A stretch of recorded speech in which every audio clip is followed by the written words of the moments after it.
Future సిటీలో plot కొనండి. Future లో మీరు కోటీశ్వర్లుగా మారే అవకాశం కోసం వెంటనే మాకు కాల్ చేయండి. నమస్కారం.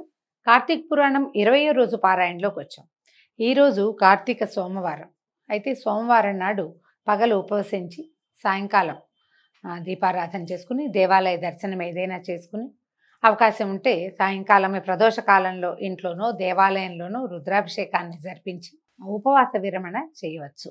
ఒకవేళ అంత పెద్దదిగా చేయలేకపోతే పగలు ఉపవసించి సాయంకాలం ఇంట్లోనే దీపారాధన చేసుకుని కొంత శివార్చన కానీ విష్ణువార్చన కానీ మన ఇంటి పద్ధతి ఏదైతే ఆ ప్రకారం అర్చన చేసుకుని కాస్త వంట చేసుకుని స్వామివారికి నివేదన చేసి ఆ ఆహారాన్ని భుజించవచ్చు. ఉపవాస విరమణ చేయొచ్చు. ఎవరినైనా పిలిచి వారికి భోజనం పెట్టినా మంచిది. లేదా ఎవరైనా బ్రాహ్మణులకి మోయనివ్వటం లేదా స్వయం పాకం ఇవ్వటం లాంటివి కూడా మంచిదే. సోమవారం నాడు ఒకవేళ పౌర్ణమి నాడు గనక మీరు దీపదానం చేయలేకపోయినా లేదా 365 ఒత్తులు వెలిగించుకునే అవకాశం మీకు కుదరకపోయినా ఈ రోజున సోమవారం నాడు దీపదానం చేసుకోవచ్చు. 365 ఒత్తులు వెలిగించుకోవచ్చు. ఎక్కడైనా నదీ జలాలలో దీపాన్ని వదిలిపెట్టడం లాంటి క్రియలు కూడా చేసుకోవచ్చు. ఇది కార్తీక మాసంలో ప్రత్యేకమైన సోమవారాలు విశేషం కదా. ఇందులో వచ్చిన ఒక సోమవారాన్ని మనం మిగిలిన సోమవారాల్లో చేయలేని క్రియలన్నీ లేదా పౌర్ణమి నాడు చేయలేకపోయినవి కూడా ఆ పుణ్యకార్యాలన్నీ ఈ రోజున చేసుకోవచ్చు. అవకాశాన్ని బట్టి ఈ దొరికిన సోమవారాన్ని సుసంపన్నం చేసుకుందాం దాంతో. అయితే ఇప్పుడు ఇవాళ ఏం కథ చెప్పబోతున్నారో చూద్దాం.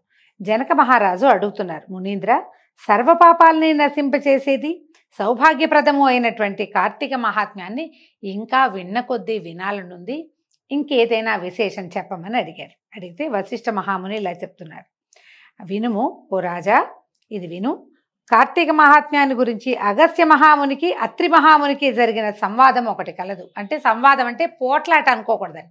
వాదం అనగానే మనం ఏమనుకుంటాము, డిబేట్ అనుకుంటాం. కాదు, సంవాదము అంటే ప్రసంగం, మాట్లాడుకోవటం అన్నమాట. వాళ్ళు వీళ్ళు ఒకరికొకరు చెప్పుకున్నారు. ఎవరెవరు? అగస్త్య మహాముని, అత్రి మహాముని. ఇది చాలా ఆశ్చర్యకరమైన విషయం అట. ఏం మాట్లాడుకున్నారో చూద్దాం. అత్రి మహాముని ఇలా అంటున్నారు, అగస్త్య మునీంద్ర, ఉపకారం కోసము కార్తీక మహాత్మ్య బోధకమైన హరికథను ఒక దానిని చెప్పేది విను. విష్ణువంశ సంభూతుడమైనటువంటి ఓ అత్రి మునీశ్వర, సద్ధర్మ కీర్తన కాలమందు కార్తీక మాసము చెప్పబడినది. అంటే ఏమిటి? ఏదైనా మంచి విషయం మాట్లాడుకోవాలి అంటే ఋషులు మునులు ఆ సద్ధర్మం, మంచి ధర్మాన్ని మాట్లాడే సమయంలో కార్తీక మహాత్మ్యం చాలా విశేషమైందట. దీని గురించి తెలుసుకోగోరుతున్నాను, ఆ ధర్మాన్ని గురించి నేను తొందరగా చెప్పు నాకు అని ఆయన అడిగేసరికల్లా అత్రి మహాముని ఇట్లా చెప్తున్నారు. బాగుంది, నీ ప్రశ్న చాలా పాపనాశకరము. అంటే ఇప్పుడు ఇద్దరు మాట్లాడుకున్నారు. వాళ్ళిద్దరూ ఒక విషయాన్ని గురించి ఇది మంచిది, ఇది పుణ్యప్రదమైనది, చేయవలసిన విధి, మానవులందరూ దీన్ని ఆచరించవలసింది అని ఇద్దరు మహర్షులు మాట్లాడుకుంటే దాన్ని వినినటువంటి శిష్యులు ఒక నోటి నుంచి ఇంకొక నోటికి ఈ సంవాదము, దీని యొక్క విశేషము, ఏ విషయం గురించి పరమపుణ్యప్రదం అని చెప్పుకుంటారో ఆ విషయము ప్రపంచంలోకి వెళ్ళిపోతుంది. ఇప్పుడు ఒక పెద్ద మనిషి ఇంకొక పెద్ద మనిషిని ఒక విషయం మీద ప్రశ్నించారంటే అది కేవలం లోకోపకారం కోసమే జరిగేదట పూర్వం. అందుకని సర్వపాపము పోగొట్టేటువంటిది, అన్ని రకాల పాపాలని పోగొట్టే ప్రశ్న ఇది. కాబట్టి నువ్వు హరికథా సందర్భాన్ని జ్ఞాపకం చేసావు, చెప్తాను విను అని. కార్తీక మాసంతో సమమైన మాసం లేదు, వేదంతో సమానమైన శాస్త్రం లేదు, ఆరోగ్యంతో సమానమైన ఉల్లాసం లేదు, అలాగే హరితో సమానుడైన దైవము లేడు. కార్తీక మాసమందు ప్రాత స్నానము, దీపదానము, హరిపూజ సల్పేవాడు ఇష్టార్థాన్ని పొందుతాడు. విష్ణు భక్తి వలన కలియుగమందు వివేకము, ధనము, యశస్సు, ప్రతిష్ట, లక్ష్మి, విజ్ఞానము, సర్వత్ర విజయాన్ని కూడా పొందుతారు. ఈ విషయాన్ని గురించి ఒక పూర్వ చరిత్ర ఉన్నది అని చెప్పారు. త్రేతాయుగంలో అంటే రాముల వారు పుట్టిన యుగంలోనే వారికంటే చాలా ముందు కాలంలో అయోధ్య నగరానికి సూర్యవంశ సంభూతుడైనటువంటి పురంజయుడు అనే ఒక రాజు ఉండేవాడు. మనకి సూర్యవంశ చరిత్రలు చెప్తారు.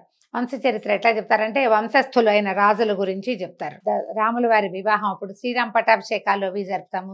సీతారామ కళ్యాణం చేసినప్పుడు వారి వంశస్థులందరి పేర్లు చెప్తారు. అందులో పురంజయుడు ఉన్నాడో లేదో తెలియదు కానీ అయోధ్య నగరాన్ని పాలించిన రాజుల పేర్లు ఎన్నో కనపడతాయి. ఆ కనపడే వాళ్ళలో పురంజయుడు ఒకడు.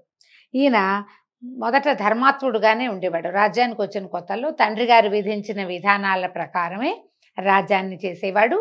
రోజు నిత్య దేవాలయ సందర్శనము, పూజా విధానము, యజ్ఞము, హోమము, బ్రాహ్మణ దానాదులు అవి చక్కగా చేసేవాడు. కొత్తల్లో క్రమంగా ఏమైంది, ఆయనకి బలం పెరిగిందనమాట. తర్వాత ఐశ్వర్యవంతుడై బుద్ధి నశించి దుష్టపరాక్రమయుక్తుడై మహాశూరుడయ్యును సత్యము శౌచము విడిచి దేవబ్రాహ్మణ భూములను అపహరించి బ్రాహ్మణులను ద్వేషించి లోభి హింసకుడు కూడా అయి బంగారాన్ని దొంగిలించే వాళ్ళకి ఇష్టుడుగా ఉన్నాడు. ఎలా అయ్యాడో చూడండి. మొట్టమొదటి చక్కగా ధర్మంగానే మొదలుపెట్టాడు. రాజ్యంలో రకరకాల పంటలు పండేవి, చుట్టుపక్కల రాజులందరినీ జయించి పెట్టుకున్నాడు. ఎవరైనా వస్తే వాళ్ళని తొలగించేసేవాడు. క్రమంగా తన భుజ బలం మీద అతనికి నమ్మకం వచ్చింది. తను బాగా బలశాలని, ఈ ధర్మ మార్గం వల్ల ప్రయోజనం లేదని ఇదంతా శమధమాదుల్ని నేర్పిస్తాయి. దీనివల్ల ప్రయోజనం ఏముంది, రాజ్యం పెరగదు, రాజ్యానికి సంపద పెరగదు. ఇలాంటి ఆలోచనలకి లోనయ్యి క్రమంగా శమధమాదుల్ని వదిలిపెట్టేశాడు. దేవాలయము, పూజ పునస్కారము, విధానము, యజ్ఞము, హోమము మానేశాడు. అక్కడి నుంచి బ్రాహ్మణులతోటి ద్వేషంగా ప్రవర్తించేవాడు. ఎందుకు వీళ్ళకి ఇవన్నీ ఇవ్వడం, మనకి ఇంత రాజ్యం ఉంది కదా, ఇంకా ఏం కావాలి మనకని ఏ బ్రాహ్మణుడికి ఏమీ దానం చేసేవాడు కాదు. లోభి హింసకుడు, ఎవరైనా పదే పదే అడిగితే ఒరే వీళ్ళు 4 కొట్టి బయటికి తోసేయండిరా లాంటి మార్గాన్ని అవలంబించేవాడు. హింసకుడుగా కూడా అయ్యాడు. తర్వాత ఏమైంది, ఈ క్రమంగా దొంగలకి వాళ్ళకి ఎవరి నుంచైనా దొంగలు ఏదైనా సొమ్ము దొంగిలించుకుని వస్తే దొరికితే సగం తీసుకుని వదిలిపెట్టేసేవాడు. ఏం పోయింది, 2 లక్షలు దొంగిలించుకొస్తే 1 లక్ష రాజుగారికి ఇస్తే వదిలేస్తాడు. ఇలాంటి మార్గాన్ని కూడా ఆయన అవలంబించాడు. తన సంపద పెంచుకోవటం మీదే దృష్టి ఉంది కానీ పుణ్యబలాన్ని పెంచుకునే ఆలోచన చేయలేదు. ప్రతి వాళ్ళు ఈ ఆలోచన విధానాన్ని అనుసరించాలి. మనం ఎంత పెరిగామో పుణ్యబలాన్ని అంత పెంచుకోవాలి. అది తగ్గించుకుని పాపాన్ని పెంచుకోకూడదు. మన బలం పెరిగింది అంటే భగవంతుడు అంగీకరించడం వల్ల పెరిగిందని అనుకోవాలి కానీ కాదు ఇదంతా నా శక్తి అంటే ఎంతకాలం ఉంటుంది, శరీరం నశ్వరం కదా, ఎప్పుడో ఒకప్పుడు నశించిపోయేదే. దానివల్ల ఈ బలం వచ్చిందని ఎలా నమ్ముతాం మనం? అలా ఎలా ఆలోచిస్తారు? ఈ ఆలోచన విధానం తప్పు. ఆ తప్పుడు ఆలోచనల్లోనే పురంజేయుడు ఉండేవాడు. క్రమంగా ఇలా అధర్మపరాయణుడిగా అయ్యాడు రాజు.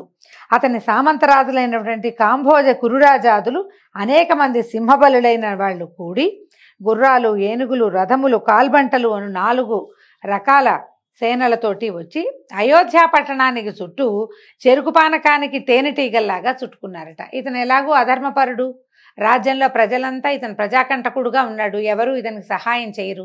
చుట్టుపక్కల రాజ్యాలందరితోటి ఇతనికి శత్రుత్వమే కాబట్టి చుట్టుపక్కల రాజ్యాల వాళ్ళు ఎవ్వరూ ఇతనికి సహాయం చేయరు. కాబట్టి ఈ రాజ్యాన్ని కబళించాలని చుట్టుపక్కన ఉన్నటువంటి ఒక పక్కగా ఉన్నటువంటి కాంభోజుడు, కురురాజు ఇలాగ వీళ్ళంతా మహాబలవంతులట. వీళ్ళు ఏం చేశారు, చతురంగ బలాలతోటి, మామూలుగా రాస్తుంటాం చతురంగ బలాలు అంటే ఏమేమిటవి, గుర్రాలు, ఏనుగులు, రథాలు, కాల్బంట్లు.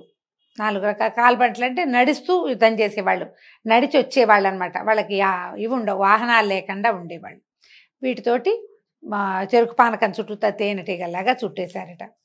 సరే ఈ పురంజేయుడు కూడా ఎవరో తమ మీదకి దండెత్తి వచ్చారంటే తన దగ్గరున్న చతురంగ బలాల్ని వేసుకుని బయటకు వచ్చాడు.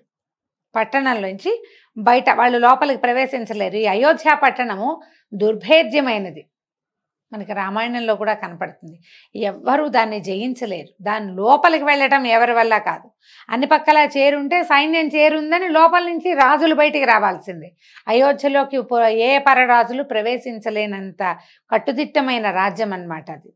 అయితే ఈయనే పట్టణంలోంచి బయటకు వచ్చాడు. ఈయన ధనుర్బాణయుతము, ధ్వజయుతము, స్వయం ప్రకాశమానము, అనేక దిగ్విజయాలు చేసింది, శస్త్రాస్త్రపూరితము, మహాచక్ర సంయుతము, మంచి గుర్రములతో కూడింది అయినటువంటి సూర్యదత్తమైన రథాన్ని ఎక్కి ధనుర్బాణాలు ధరించి సాది, నిషాది, రథి, పత్తి రూప చతురంగ బలాలతోటి పురద్వారంలోంచి శత్రు సైన్యంలోకి ప్రవేశించి భేరీతూర్య నాదములకు, శంఖ గోముఖ నాదములను, చాప టంకార ధ్వనులను ఒక్కమారుగా ఉరుముల చప్పుడు వలె ధ్వని చేయించాడు.